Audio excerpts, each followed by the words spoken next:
No, we are here with the one and only Joe Amaral, and we have been trying our very best to communicate to Canadians and Americans that are watching the program south of the border about this book, if they haven't heard about it before, The Mystery of the Shemitah. And there's got to be something to this book because 12 million copies sold North America alone. That's pretty significant. He wrote the book The Harbinger before that, and it mentioned Shemitah. Yeah, that's the first time it kind of makes an appearance. And then out of The Harbinger, mention of Shemitah, came this book, The Mystery of Shemitah. We know the Shemitah is a 7-year period in the Bible or in the Old Testament, that's right. in Israel's calendar. And he makes the case that every 7 years, and then when you multiply that, the 7 years times 7 cycles of that, 49 years, there's some pretty significant things that have happened in history, including our most recent history. Joe, he talks about the stock market crashes of 1929 that led to the Great Depression. He talked about the stock market crash during the Reagan administration. He even talked about the most recent fall of the stock market in August of 2015.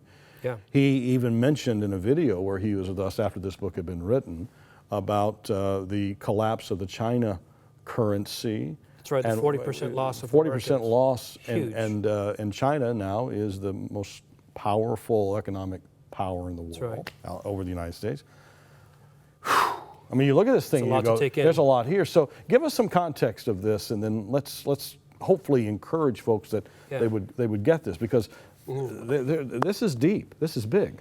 Yeah, I mean, the Shemitah it's an important book. Yeah, it's one of those things that you don't know about it, and then you hear about it, and you're kind of skeptical, to be honest. You're like, the 7-year pattern, that sounds a little dicey, until you start to read the Bible.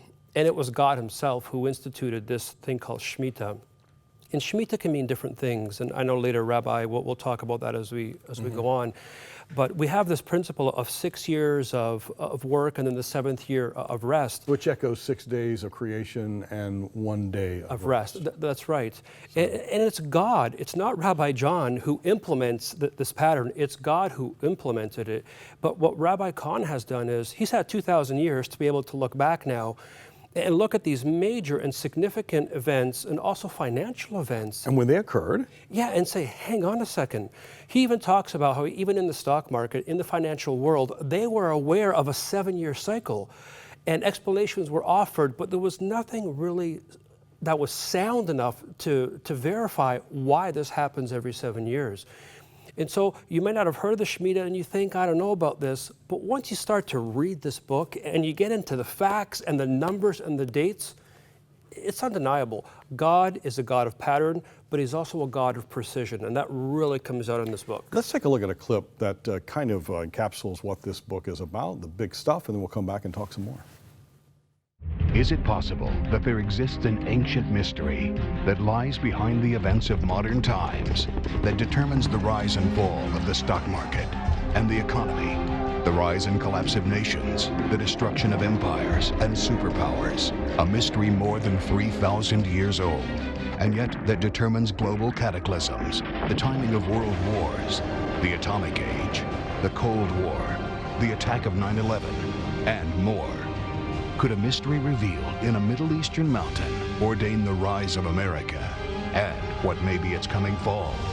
Could this ancient mystery given to a nation of shepherds be so precise that it has ordained and determined the timing of the greatest collapses in Wall Street history, down to the year, the month, the date, and the hours?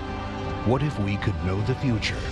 Could there exist a mystery going back to ancient times that's been affecting, even molding our lives from the days we were born? From events of global proportions to the state of our bank accounts, our past, our present, and our future. And what does it foretell concerning what is yet to come? What is this mystery? It's called The Mystery of the Shemitah. That sounds bigger than life itself. Yeah, it's a great promo. I mean it's you know, I tried my best to discount it. I hadn't heard about it. Like a lot of people. A lot to be of people honest. hadn't. Yeah. And then, as I read Christian magazines and blogs and websites and started looking, because we spend a lot of time here looking at trends of books and Sure. what's popular out there and Christ followers are reading. And here it came. It just kept rising and rising and rising and rising and rising. And it's been an amazing runaway bestseller. You're out on the road speaking at conferences. People come here, Joe Amaral. If Joe's ever in the area, go see him. It's great. Thank you. But one of the things that you have, I think, in your format is you open up for question and answers.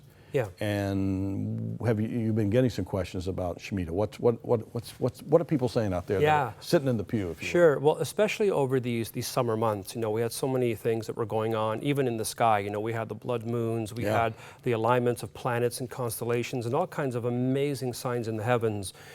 And so as I was out talking about storing the stars and doing different things, I would have a Q&A, and inevitably people would ask, when is Jesus coming back, which would lead to the no man knows the day or the hour. Yeah, but what about this? What about this Shemitah thing? What is that?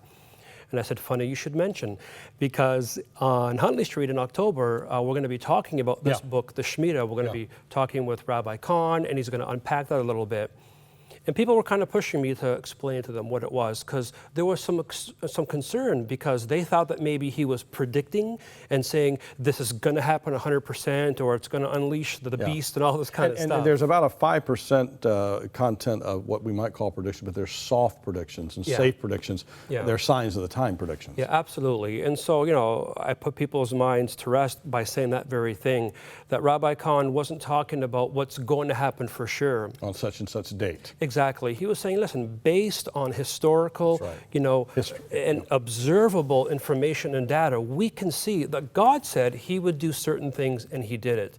And when I explained it that way to people, that it wasn't predictive, but it was more historical in nature, it really put people's minds at ease. And I hope that it's putting your mind at ease at home. We're not here to tell anybody Jesus is coming back, this exact day, or this is going to happen. That's not what we're about. No man knows the hour or the day.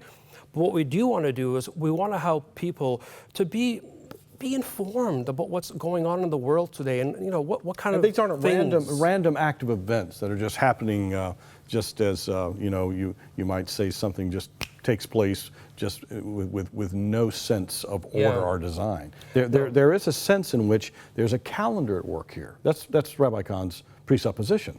Yeah, and it's so cool to see that they're not random. It's like, I'm going through the book and I'm going, okay, well, that could happen, sure. And then you get to another event and you're like, okay.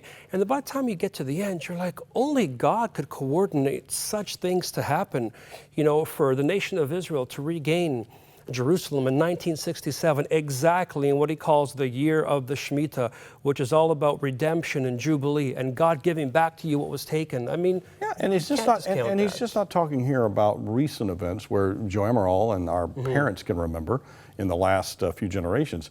He goes back to 3,000 years of biblical history. Yeah, even to the time of the Babylonians. That's right. Yeah, absolutely. Nebuchadnezzar. What we're hoping is that people will call and get a copy of this book, read it for themselves, and the bottom line is be ready, because, when we disobey God, judgment does come, and we want our hearts and our lives to be in order. Yeah, this book should challenge us to walk closer to the Lord and be encouraged as to his control over the events of this world.